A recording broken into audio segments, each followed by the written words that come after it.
For 35 years, I was the invisible daughter, the one whose birthday was forgotten, whose achievements went unnoticed, whose presence at family dinners felt like an inconvenience rather than a celebration. But I never expected my own sister to hand me a wrapped box at my birthday dinner, smirk at the entire table, and say, "Maybe this DNA test will finally explain why you've always been another man's mistake in this family." The laughter that followed still echoes in my mind. Mom's nervous giggle, Dad's silence, the way Lily's eyes glittered with something that looked less like humor and more like hunger. I took that test, not because she wanted me to, but because I needed to know why she was so eager for me to take it. 3 months later, our family's estate lawyer called an urgent meeting. When Mom and Lily walked in and saw me sitting there with my own attorney, their faces went white. They thought they were burying me with that DNA test. They didn't know they were digging their own graves. Have you ever discovered that the people who were supposed to love you had been plotting against you all along? My name is Emily Carter. I'm 35 years old, a financial analyst who built her career through discipline and determination qualities I developed because no one in my family ever handed me anything. While my younger sister Lily received praise for simply existing, I learned early that my accomplishments would be met with indifference at best, criticism at worst.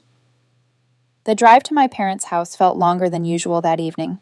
3 months had passed since Dad's funeral, and this would be my first time back for what Mom called a small birthday dinner. I wasn't expecting celebration. I had stopped expecting that years ago.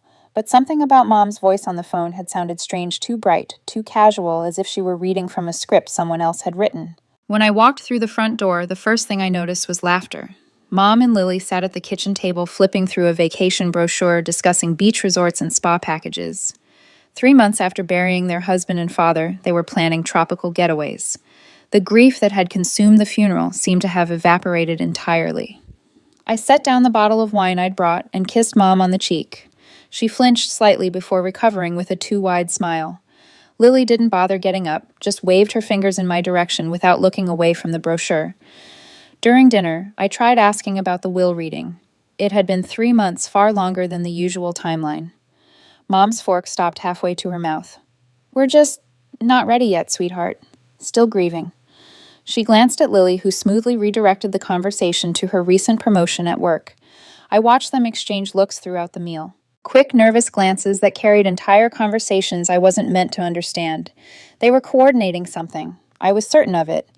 The dinner conversation orbited entirely around Lily, her children's achievements, her husband's new car, her plans to renovate their kitchen.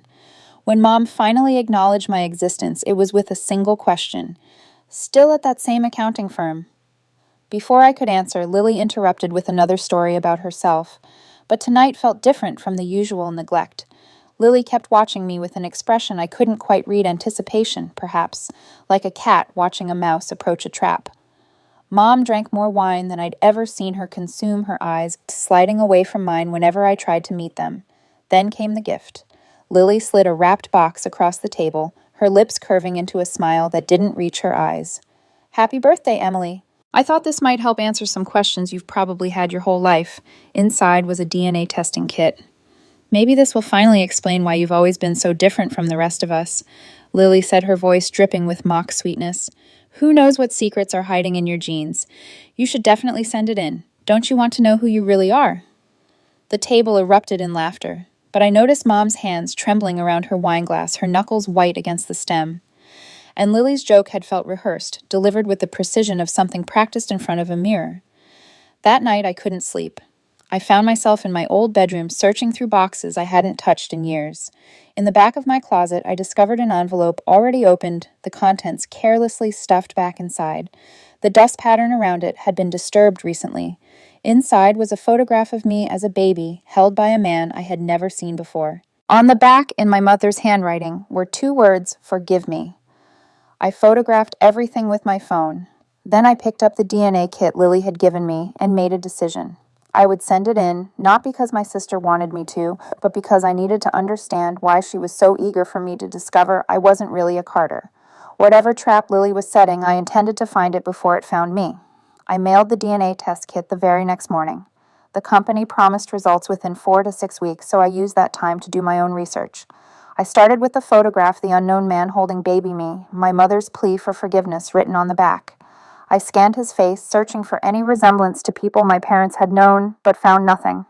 The image quality was too poor for any facial recognition software to help.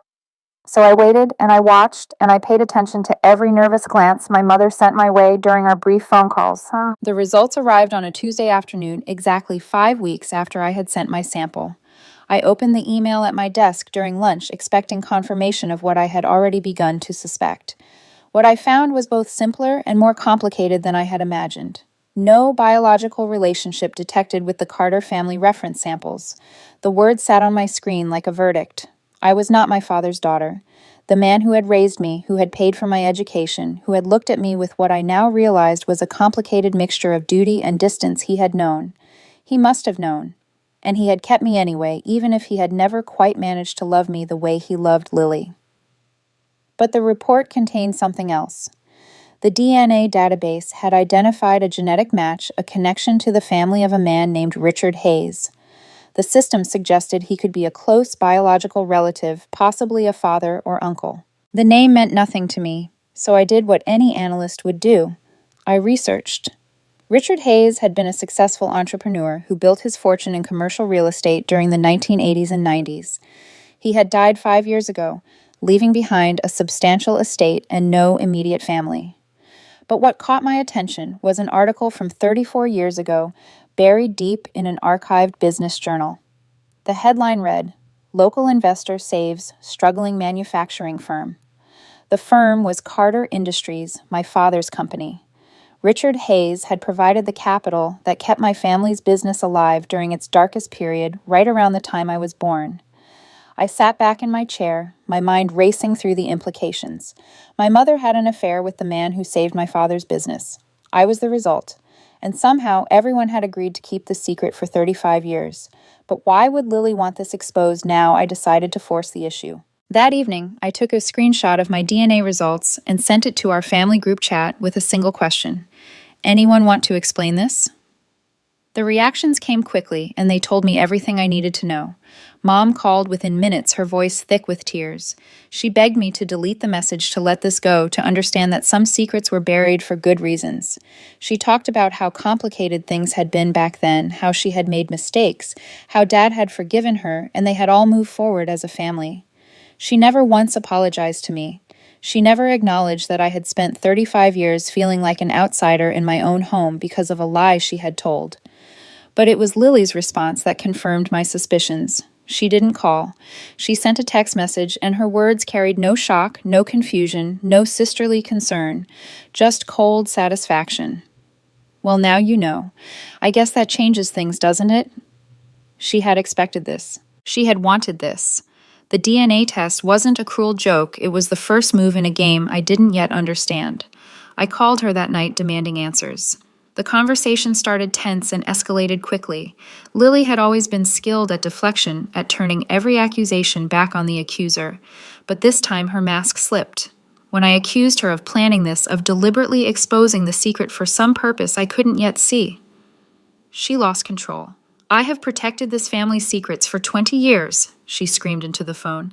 20 years of keeping my mouth shut while you got to play the innocent victim, and now I'm going to make sure the right people get what they deserve." The line went dead. She had hung up on me. But those words echoed in my mind long after the call ended. 20 years. Lily had known since she was 16 years old, nearly 2 decades of holding this information, using it, weaponizing it. I thought back to all the times Mom had sided with Lily over me, all the financial gifts that flowed in one direction, all the excuses made for Lily's behavior while I was held to impossible standards. I had always assumed Mom simply loved her more. Now I understood the truth. Lily had been blackmailing our mother for 20 years, and every privilege she received was the price of her silence. But something had changed. Lily no longer wanted to keep the secret, she wanted it exposed. And her words about making sure the right people get what they deserve suggested this was about more than just family drama. This was about money. This was about the inheritance. I started asking careful questions to family friends, people who had known my parents for decades. What I learned made my blood run cold. One of my mother's closest friends mentioned almost as an afterthought that Lily had been asking about inheritance lawyers several months ago, before Dad had even gotten sick. Another recalled Lily talking about upcoming changes to the family situation, speaking as if she knew something no one else did. I couldn't prove anything. I had no documents, no recordings, no concrete evidence of whatever scheme Lily was executing, but I had spent my entire career analyzing patterns, identifying risks, preparing for scenarios that others dismissed as unlikely. My instincts had never failed me in business, and they were screaming at me now. I found an attorney the next day, not a family friend, not someone connected to anyone my mother or sister might know, but an independent estate lawyer with a reputation for protecting clients in complicated inheritance situations. I explained my concerns, shared what little I knew, and asked her to help me understand my rights as a potential beneficiary of my father's estate. She listened without judgment, took detailed notes, and promised to investigate. 3 days later, a different call came. This one was from Mr. Harrison, the attorney who had handled my father's legal affairs for over 30 years. His voice was formal but not unkind. "Emily, there are things your father wanted you to know," he said. "Things he instructed me to share only under specific circumstances. Those circumstances have now been met. It's time for the will reading, and I think you should be prepared for what you're going to hear." I agreed to attend the reading scheduled for the following week. Then I called my own attorney and asked her to accompany me. Whatever trap Lily had set, I was about to walk straight into it. But this time I would not be walking in blind. The law office of Harrison and Associates occupied the entire top floor of a downtown building that had stood since my grandfather's time. I arrived 20 minutes early with my attorney, Sarah Chen, who had advised me to observe everything and say nothing unless directly addressed. We took seats near the window, away from the main conference table, and waited. Mom arrived next, looking as though she had aged 10 years in the past month. Her face was pale, her hands clutched her purse like a lifeline, and she avoided my eyes completely as she took a seat at the far end of the table. She knew something was coming. The question was whether she knew exactly what. Lily swept in 5 minutes before the scheduled time, and the transformation in her demeanor told me everything. She was practically glowing with anticipation, dressed in her most expensive suit, her makeup perfect, her smile barely contained. She had brought her own attorney, a sharp-faced man I recognized from billboards advertising aggressive estate litigation. Lily caught my eye and gave me a look of such smug satisfaction that I felt my stomach tighten. She believed she had already won. Mr. Harrison entered last, carrying a thick folder that he placed deliberately at the center of the table. He was a man in his late 60s, distinguished and careful, someone who had known my family for decades. But today, his expression carried something I had never seen before, a quiet resolve, as if he were about to deliver news he had been waiting years to share. "Before we proceed," he began, his voice cutting through the tension like a blade, "I want to note that Mr. Carter gave me very specific instructions about how this reading should be conducted. He anticipated certain challenges to his final wishes, and he prepared accordingly. Everything I am about to share was arranged by your father during the final months of his life with full knowledge of circumstances that some of you may find surprising." Lily shifted in her seat, her smile faltering slightly. This was not how she had expected things to begin. Mr. Harrison opened the folder and began to read. "I, Robert James Carter, being of sound mind and body, declare this to be my last will and testament. I leave 70% of my estate, including the family home, my investment portfolio, and my ownership stake in Carter Industries to Emily Carter, the daughter I chose to love not because of blood, but because of character." The room exploded. Lily was on her feet before the last word left his mouth. "This is exactly what I expected," she shouted, her composure shattering completely. "She is not his real daughter. We have DNA proof, now proof, that she submitted herself. She has no legal claim to any of this." Mr. Harrison waited for her outburst to subside, then continued reading with infuriating calm. "The will states, and I quote directly, 'I have known, since Emily was 2 years old, that she is not my biological child. I chose to raise her anyway, and I choose to leave her my legacy because she alone has proven worthy of it.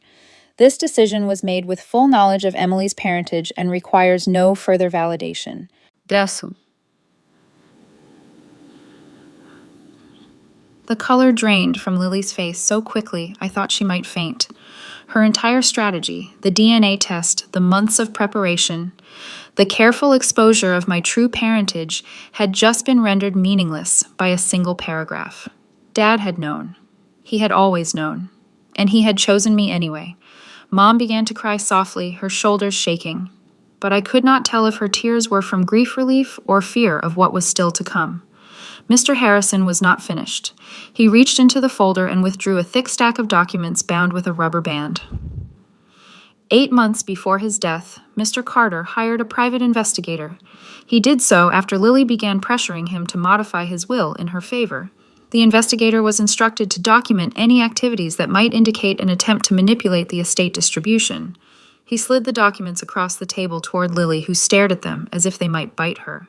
The report contains the following findings. Mr. Harrison continued. Consultations with 3 separate estate litigation attorneys beginning 7 months before Mr. Carter's death. Unauthorized withdrawals totaling $50,000 from Mr. Carter's personal accounts during the period of his illness when he was too weak to monitor his finances closely. Multiple conversations with family friends regarding, and I quote from the transcripts, upcoming changes to the family situation and making sure the right people get what they deserve. Each item landed like a hammer blow. I watched Lily's confident facade crumble piece by piece as the scope of her exposure became clear. And finally, Mr. Harrison said, his voice taking on a harder edge, the investigator documented the purchase of a DNA testing kit bought online 3 weeks before Emily's birthday, shipped to Lily's home address, and gift-wrapped for presentation at a family dinner. He placed a final document on the table, a handwritten note in my father's familiar script. Mr. Carter asked that I read this aloud. Lily, I knew what you were planning. I watched you scheme and manipulate for months, hoping you would change course. I gave you every opportunity to choose differently. You did not. These consequences are of your own making. The silence that followed was absolute. Even Lily's attorney seemed stunned by the thoroughness of the trap that had been laid. Then Lily found her voice again, though it had lost all its earlier confidence. I am contesting this will. She announced, her words tumbling out in a desperate rush. This is obviously the result of manipulation. Emily must have influenced him somehow. I will take this to court and prove that she took advantage of a dying man. Her own attorney grabbed her arm and whispered urgently in her ear. I caught fragments of his warning, explicitly acknowledges, cannot claim fraud when disclosed. Any challenge will be frivolous. Lily shook him off. Mr. Harrison responded without emotion. The will contains a no-contest clause valid under California law. Any heir who files a challenge without probable cause forfeits their entire inheritance. Given that the will explicitly acknowledges Emily's parentage and provides documented reasoning for Mr. Carter's decisions, any challenge on grounds of fraud or undue influence would almost certainly be deemed frivolous by the court. He paused, letting the implications sink in. Additionally, your $200,000 in outstanding loans from Mr. Carter are documented in these files as advances on your inheritance. If you forfeit your inheritance through a frivolous challenge, these advances convert to personal debts owed to the estate, debts that would need to be repaid in full. Lily's attorney was already gathering his papers, his expression making clear that he wanted no part of this case. Lily stood frozen, her mouth opening and closing without sound, the full weight of her miscalculation finally crushing her. She had spent months building a case to prove I was not a Carter. She had not known that Dad spent those same months building a fortress around me, documenting her every move, anticipating her every argument. But as the shock of the moment began to settle, Mr. Harrison cleared his throat once more. There is one additional matter, he said, reaching for another envelope at the bottom of his folder. This pertains to an agreement made 35 years ago, an agreement that involves Emily's biological father. I was instructed to share this only after the primary will reading was complete. I felt my heart stop. The secret that had started everything was about to surface, and it would change everything I thought I knew about who I really was. The weeks following the will reading should have brought peace. Instead, they brought chaos. Lily refused to accept what had happened. Her attorney withdrew from her case the day after the reading, but she found another one willing to take her money and file a formal contest against the will. The grounds she claimed were undue influence and manipulation of a dying man, accusations so baseless they would have been laughable if they had not been so vicious. But Lily did not stop at legal action. 3 days after filing the contest, she appeared at my apartment building, pounding on my door and screaming threats loud enough for my neighbors to hear. She called me a thief, a fraud, a manipulator who had stolen what rightfully belonged to her. She threatened to destroy my career, to tell everyone I worked with that I was not who I claimed to be, to make sure I never knew a moment of peace for the rest of my life. What she did not notice in her rage was the security camera mounted above my door. The building had installed them 2 years earlier, with clearly posted signs reading, "Recording in progress" on every floor. Her entire tirade was captured in high-definition video complete with audio. The mandatory mediation hearing took place 6 weeks later. Lily arrived with her new attorney, a man who looked increasingly uncomfortable as my lawyer, Sarah Chen, presented our response to the contest. Sarah was methodical and devastating. She began with the private investigator's report that Dad had commissioned documenting Lily's scheme from its earliest stages. She followed with the security footage of Lily's threatening visit to my apartment. Then came the text messages, dozens of them, showing a pattern of harassment and intimidation that had escalated steadily since the will reading. Finally, she presented evidence of Lily's 20-year history of emotional manipulation, including statements from family friends who had witnessed her behavior over the decades. The judge listened to everything with the expression of growing distaste. When Lily's attorney attempted to argue that the DNA evidence proved I had no rightful claim to the estate, the judge cut him off. The will explicitly acknowledged my parentage, she noted. The deceased had made his wishes clear, with full knowledge of all relevant facts. There was no fraud to uncover because nothing had been hidden. She dismissed the contest as frivolous and invoked the no contest clause. Lily forfeited her remaining 30% of the inheritance. The $200,000 she had borrowed from Dad over the years, previously documented as advances on her inheritance, converted automatically to personal debt owed to the estate. In the span of a single afternoon, Lily went from expecting to inherit everything to owing more money than her house was worth. I watched her face as the judge delivered the ruling. For just a moment, I saw something beneath the anger, a flicker of the little sister I remembered from childhood, before jealousy and entitlement had hardened her into someone I no longer recognized. Then it was gone, replaced by cold fury, as she stormed out of the courtroom without a word. Mom came to see me that evening. She looked smaller than I had ever seen her, diminished by the weight of secrets she had carried for 35 years. She sat on my couch with a cup of tea she never drank, and she finally told me the truth. Richard Hayes was not a stranger who had appeared briefly in my mother's life. He was my father's closest friend, his college roommate, the best man at my parents' wedding. When my parents discovered that Dad was infertile, their marriage nearly collapsed under the strain. Mom wanted children desperately. Dad felt like a failure. They separated for almost a year, during which time Mom found comfort with Richard, the one person who understood both of them, who loved them both, who wanted to help them find a way forward. When Mom discovered she was pregnant, the three of them made a decision together. Richard would step back completely, never claiming me as his own, never interfering in my upbringing. Dad would raise me as his daughter, giving me his name and his protection, and Richard would help save Carter Industries, which was failing at the time, providing the capital that kept our family business alive. 2 attorneys witnessed and documented the agreement, Mr. Harrison for my parents, and another lawyer for Richard. They established specific conditions for what would happen if the truth ever emerged. Mom wept as she told me this. She said she had always intended to tell me someday, but the right moment never came. She admitted that Lily's discovery of the secret at 16 had changed everything, giving her younger daughter leverage that she used ruthlessly for 2 decades. She apologized for the favoritism, for the neglect, for allowing fear to shape how she treated her own children. I listened without interrupting. When she finished, I did not offer comfort. I simply told her I needed time to process everything she had said. The next day, Mr. Harrison called to explain the final piece of the puzzle. The agreement signed 35 years ago had included specific trigger conditions for a trust that Richard Hayes had established in my name. The trust would activate if either of 2 conditions were met: my non-biological relationship to Mr. Carter being formally acknowledged in legal proceedings, or Mr. Carter's will explicitly referencing my parentage upon reading. The will reading had satisfied the second condition, automatically notifying Richard's attorney to release the trust. Richard had died 5 years ago, but he had spent decades building this trust for me. He had added to it regularly, watching my life from a distance he had promised to maintain, never reaching out, but never looking away. His attorney delivered a package containing the trust documents and a letter Richard had written shortly before his death. I read his words alone in my apartment, tears streaming down my face.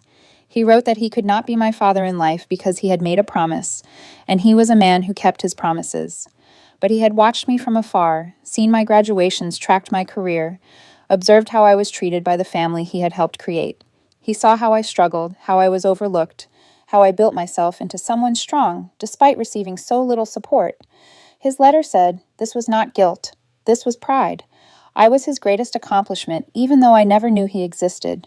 In the days that followed, I made decisions about how to handle everything I had inherited. I reviewed the estate's financial records personally and confirmed that Lily had withdrawn $50,000 from Dad's accounts during his final months when he was too ill to notice. Under California law, this constituted elder financial abuse, a prosecutable offense. I had every right to press charges. Instead, I chose a different path. Through my attorney, I offered Lily a choice: repay the $50,000 within 1 year or face criminal prosecution. Combined with the $200,000 she already owed and the loss of her inheritance, this would force her to sell her house and start over from nothing. But she would not go to prison. She would have a chance to rebuild if she was willing to take it. For Mom, I established a modest monthly allowance from the estate, enough to cover her basic needs, not enough to maintain the lifestyle she had grown accustomed to. She would have to downsize to adjust to live with the consequences of choices made long ago. This was not forgiveness. This was boundaries with consequences. The difference mattered to me. In Richard Hayes' package, beneath the legal documents and the letter explaining 35 years of watching from afar, there was one more thing, a small wooden box I had not yet opened. I was not ready. But I knew whatever was inside represented a lifetime of love, from a father who chose to stay away so I could have a family, even if that family never deserved me. 3 months passed before I found the courage to open the wooden box. It sat on my nightstand through the final legal proceedings, through the sale of my apartment, through all the decisions that would reshape my life. Some nights I would pick it up and hold it, feeling its weight in my hands, knowing that whatever was inside represented something precious from a man I had never met. But I was not ready. I needed to finish becoming the person who deserved to receive it. The morning I finally opened it was unremarkable, a Sunday in late spring. Coffee growing cold on the kitchen counter, sunlight it streaming through windows I had chosen myself. I lifted the lid slowly, and inside I found a watch. It was old, clearly well worn, the leather band softened by decades of use. The face was simple, no fancy complications, no expensive brand name, just honest craftsmanship that had stood the test of time. Beneath the watch lay a folded note written in handwriting I had never seen before, but somehow recognized as belonging to me. I wore this every day, Emily. Every time I checked it, I thought of you. I wondered if you were happy, if you were loved, if you were becoming the person I believed you could be. The answer to those first 2 questions was often no, and I couldn't interfere. That was the price of my promise, the cost of giving you a family I hoped would treat you better than they did. This watch counted every hour I wished I could have spent with you. Every birthday I wanted to call, every graduation I attended from the back row, leaving before anyone could see me, every time I saw you struggling and had to walk away. Now let it count the hours of the life you deserve, the life you earned, the life I always knew you would build for yourself. I held the watch against my chest and cried. Not the tears of grief I had expected, but something else entirely, the release of a loneliness I had carried for 35 years without understanding its source. I had spent my entire life feeling invisible, unloved, like something was fundamentally wrong with me that made me unworthy of the affection others receive so easily. Now I understood that I had never been alone. Someone had been watching, caring proud of me, loving me from a distance I never knew existed. The weight I had carried was not proof of my inadequacy. It was simply the price of a promise made before I was born by a man who loved me enough to let me go. I put on the watch that morning, and I have not taken it off since. The Carter family home sold within weeks of listing. I did not attend the final walkthrough or the closing. I hired professionals to pack up what remained and donate anything I did not want, which was nearly everything. Too many memories lived in those rooms, and none of them were warm. The money from the sale, combined with my inheritance from both fathers, gave me options I had never imagined possible. But I did not want a mansion or a luxury apartment or any of the status symbols that had mattered so much to the family I was leaving behind. I bought a cottage, small, old, slightly worn around the edges, exactly like me. It had a garden that had been neglected for years, full of potential, waiting to be coaxed back to life. The kitchen was tiny but bright. The bedroom looked out over a pond where ducks gathered in the mornings. The first night I slept there, I listened to the silence and realized I had never known peace before. I had only known the absence of conflict, which is not the same thing at all. I filled my cottage with books I had always wanted to read, but never had time for. I learned to garden, making mistakes and learning from them without anyone telling me I was doing it wrong. I painted the walls colors I loved without asking permission or seeking approval. For the first time in 35 years, every decision was mine alone. No one to please, no one to prove wrong, no one measuring my worth against standards I could never meet. I discovered slowly and with some surprise that I actually liked the person I was when no one was telling me I was not enough. My relationship with Mom settled into something distant but functional. We spoke on the phone once a month, brief conversations about nothing important. She asked about my health, my work, my garden. I answered politely without offering details. We did not spend holidays together. We did not pretend to be close. The warmth that might have existed between us had been sacrificed long ago on the altar of secrets and favoritism, and I had no interest in pretending otherwise. She had made her choices. Now she lived with them. There was no punishment in my distance, just the natural consequence of decades spent being her lesser daughter. With Lily, there was nothing at all. She called repeatedly in the weeks after the mediation, leaving voicemails that ranged from tearful apologies to furious accusations. I deleted them without listening past the first few words. She sent emails I never opened. She tried reaching me through mutual acquaintances who quickly learned not to pass along her messages. When she was forced to sell her house to cover the debts she owed, the $200,000 in loans, the $50,000 in restitution, the legal fees from her failed contest, she sent me a letter. I recognized her handwriting on the envelope and almost threw it away unopened. But something made me read it just once. She wrote about how unfair everything was, how I had stolen what belonged to her, how Dad had been manipulated and the courts had failed her, and none of this was her fault. She asked for money. She asked for forgiveness. She asked me to remember that we were sisters, as if that word still meant something after everything she had done. I read the letter once, then dropped it in the trash. I felt nothing, not anger, not satisfaction, not even the grim pleasure of watching karma deliver its verdict. Just nothing. Lily's ruin was not revenge. It was simply what happened when a lifetime of manipulation finally met a wall it could not charm or threaten or scheme its way through.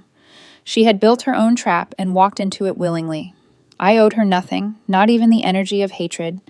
The idea for the foundation came to me on a quiet evening, sitting in my garden as the sun went down.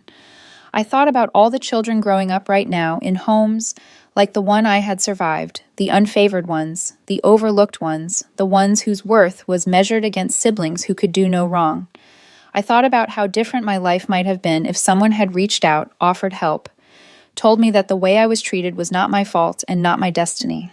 I named it the Hayes Carter Foundation, honoring both the father who raised me, knowing I was not his blood, and the father who loved me from a distance he chose to keep. The foundation provides therapy scholarships for adults healing from family trauma, career mentoring for those rebuilding their lives after escaping toxic systems, and emergency support for anyone who needs help getting out. It is small for now, but it will grow. And every person it helps will be proof that pain can become purpose, that wounds can become wisdom, that the unloved child can grow up to spread love in ways her family never imagined. Tonight I sit in my garden as the sun sets, wearing Richard's watch, a book closed on my lap. My cottage glows warm behind me. The ducks have settled on the pond for the evening. I am not waiting for anyone. I am not trying to prove anything. I am not healing, I am healed. I look at the watch on my wrist and think of two men who both chose to love me in their own imperfect ways. One raised me, knowing the truth, and left me his legacy. One watched from afar and left me his pride. Both of them saw something in me that I could not see in myself for 35 years. My sister gave me a DNA test to prove I did not belong. Instead, it proved that two fathers, one who raised me, one who watched from afar, both chose me when they did not have to. In the end, the greatest inheritance was not the money or the property. It was finally understanding that I was always worthy of love. I just had to stop waiting for the wrong people to see it. Emily's story teaches us something that many of us learn too late in life. Your worth is not determined by how your family treats you. The people who should love you the most sometimes fail you the deepest, and that failure says everything about them and nothing about you. If you grew up as the overlooked child, the unfavored one, the daughter, who could never measure up no matter how hard she tried, please hear this. Their inability to see your value was their blindness, not your flaw. This story also reminds us that secrets and manipulation eventually collapse under their own weight. Lily spent 20 years building a fortress of lies and schemes, believing she was securing her future. Instead, she was constructing her own prison. The truth has a way of surfacing, and when it does, those who built their lives on deception find themselves with nothing solid left to stand on. But perhaps the most important lesson is this healing does not require revenge. Emily did not destroy her sister. She simply stopped protecting her from consequences. She did not punish her mother. She simply established boundaries. There is profound power in choosing peace over vengeance, in walking away whole rather than staying to fight. Sometimes the greatest victory is building a beautiful life and letting that be your answer to everyone who doubted you. If this story touched your heart, if you saw yourself in Emily's struggle, or if you simply love stories about justice and healing, I hope you will subscribe to this channel so you never miss another story like this one. Leave a comment below and tell me, have you ever discovered a family secret that changed everything? Or have you had to establish boundaries with people who were supposed to love you? Your stories matter, and I would love to hear them.